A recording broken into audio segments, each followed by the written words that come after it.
এই ছেলেটাকে এই ইন্ডাস্ট্রি শেষ করে দিয়েছে। এই ইন্ডাস্ট্রিতে যখন ছিল তাকে সালমান শাহকে আমাদের সিনেমা ইন্ডাস্ট্রি শেষ করে দিয়েছে। এবার সালমান শাহকে নিয়ে মুখ খুলেছেন এক সময়ের জনপ্রিয় চিত্রনায়ক শাকিল খান। তিনি এবার দাবি করেছেন সালমান শাহকে আমাদের ইন্ডাস্ট্রি শেষ করে দিয়েছেন। এছাড়াও সালমান শাহকে নিয়ে আরও বেশ কিছু গুরুত্বপূর্ণ কথা শাকিল খান বলেছেন। তো চলেন শাকিল খান কি বলেছেন তার মুখ থেকে কথাটা শুনে আসা যাক, তারপর তার কথার উপরে ভিত্তি করে বাকিটুকু আলোচনা করব। তো চলেন শাকিল খানের বক্তব্যটা শুনে আসা যাক। এই ইমন ছেলেটার জন্মদিন, এই ছেলেটাকে এই ইন্ডাস্ট্রি শেষ করে দিয়েছে। এই ইন্ডাস্ট্রিতে যখন ছিল তার কিন্তু মূল্যায়ন হয়নি। আপনি বলেন সে কোন অ্যাওয়ার্ড পেয়েছে বাংলাদেশে? কি জাতীয় চলচ্চিত্র অ্যাওয়ার্ড পেয়েছে? কি পেয়েছে?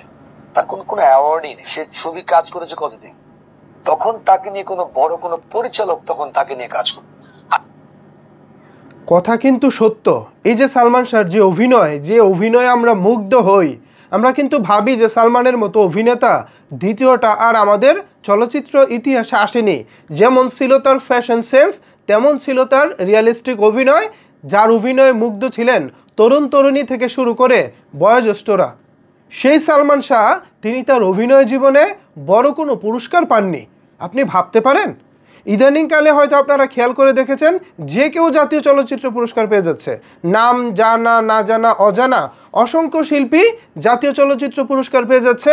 আবার এমনও সিনেমা পুরস্কার পাচ্ছে যে সিনেমা এক সপ্তাহ হলে চলেনি, বা যেসব তারকাকে দর্শক আসলে চিনেই না।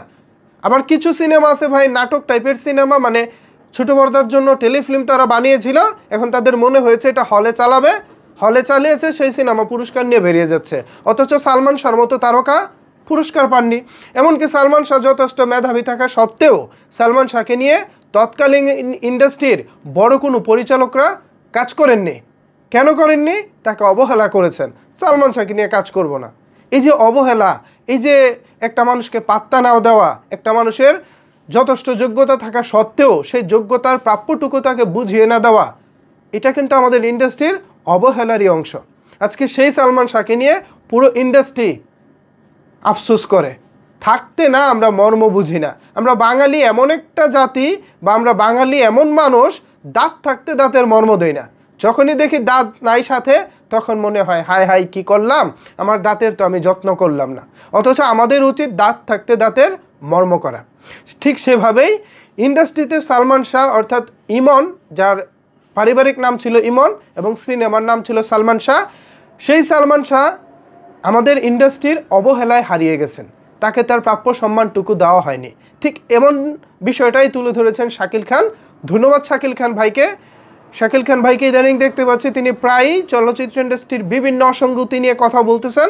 এই কথাগুলো যদি আজ থেকে 10 বছর 20 বছর আগে তারা বলতে পারতেন, আমার মনে হয় ইন্ডাস্ট্রি আজকে যে অবস্থা আছে এর থেকেও ভালো অবস্থানে থাকতো, এর থেকেও বেটার অবস্থানে থাকতো বলে অন্তত আমার মনে হয়। তারপরেও দিন শেষে কথা তো তারা বলছেন, একেবারে না বললেই ভাই আমরা আর কি বলতে পারতাম। তাদের তো এখন আর ইন্ডাস্ট্রির প্রতি আসলেই তেমন একটা দায়বদ্ধতা নাই। ইন্ডাস্ট্রিতে তারা কাজও করেন না, ব্যক্তিগত ব্যবসা বাণিজ্য নিয়ে তারা প্রত্যেকেই ব্যস্ত। ঠিক সেই জায়গা থেকেও যে সমসাময়িক বিষয় নিয়ে তারা কথা বলেন, তাদের মন্তব্য পেশ করেন, এটাই তো আসলে অনেক কিছু। যাই হোক, তো ভিউয়ার্স, এ বিষয়ে আপনাদের মতামত কি জানিয়ে দিন নিচের কমেন্ট বক্সে।